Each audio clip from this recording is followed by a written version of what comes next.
সাকিবের অবসর নেওয়ার সময় হয়ে গেছে। এমন দিন বোধ হয় সাকিব আল হাসানের ক্যারিয়ারের কমই এসেছে।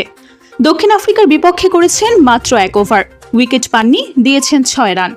ব্যাট হাতে আউট হন মাত্র 3 রান করে। এর আগে শ্রীলঙ্কার বিপক্ষেও বোলিংয়ের কোটা পূর্ণ করেননি। ব্যাট হাতে দলকে বিপদে ফেলে 8 রান করে আউট হয়ে গেছেন। এমন বিবর্ণ সাকিবকে আর বাংলাদেশ দলে দেখতে চান না ভারতের সাবেক ওপেনার বীরেন্দর সেহবাগ। ক্রিকবাজে সেহবাগ বলেছেন, সাকিবের আরও আগেই অবসর নেওয়া উচিত ছিল। ব্যাট হাতে সাকিব ধুঁকছেন অনেকদিন ধরেই। টি-20তে সর্বশেষ 50 পেয়েছেন 2022 সালে 19 ইনিংস আগে। সর্বশেষ দুটি টি-20 বিশ্বকাপেও সাকিবের ব্যাটিং পারফরমেন্স ছিল খুবই বাজে। 2021 বিশ্বকাপে 6 ম্যাচ খেলে রান করেছিলেন 131। গত টি-20 বিশ্বকাপে 5 ইনিংসে করেছেন মাত্র 44। তার এমন পারফরমেন্সে ক্ষিপ্ত সেহবাগ ধুয়ে দিয়েছেন সাকিবকে। সাকিবের অবসরের সময় হয়ে গেছে কিনা এমন প্রশ্নে সেহবাগ বলেছেন, গত বিশ্বকাপেই আমার এমন মনে হয়েছে, ওকে আর টি-20তে খেলানো উচিত নয়। তুমি এত সিনিয়র ক্রিকেটার, নিজে অধিনায়ক ছিলে, তোমার পরিসংখ্যানের অবস্থা এমন, নিজেরই তো লজ্জা করা উচিত। নিজেরই বলা উচিত আমি সংস্করণ থেকে অবসর নিচ্ছি।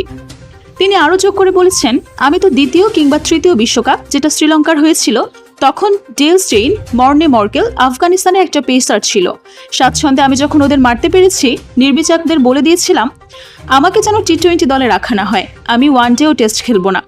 দিন শেষে নিজেই তো বোঝা যায় আমার ব্যাটিং ভালো হচ্ছে না, বোলিং ভালো হচ্ছে না, দলের জন্য কোনো অবদানই রাখতে পারছি না, তাহলে আমার খেলে কি হবে? আমার হিসেবে সাকিবের তো অবসরের সময় অনেক আগেই হয়েছে।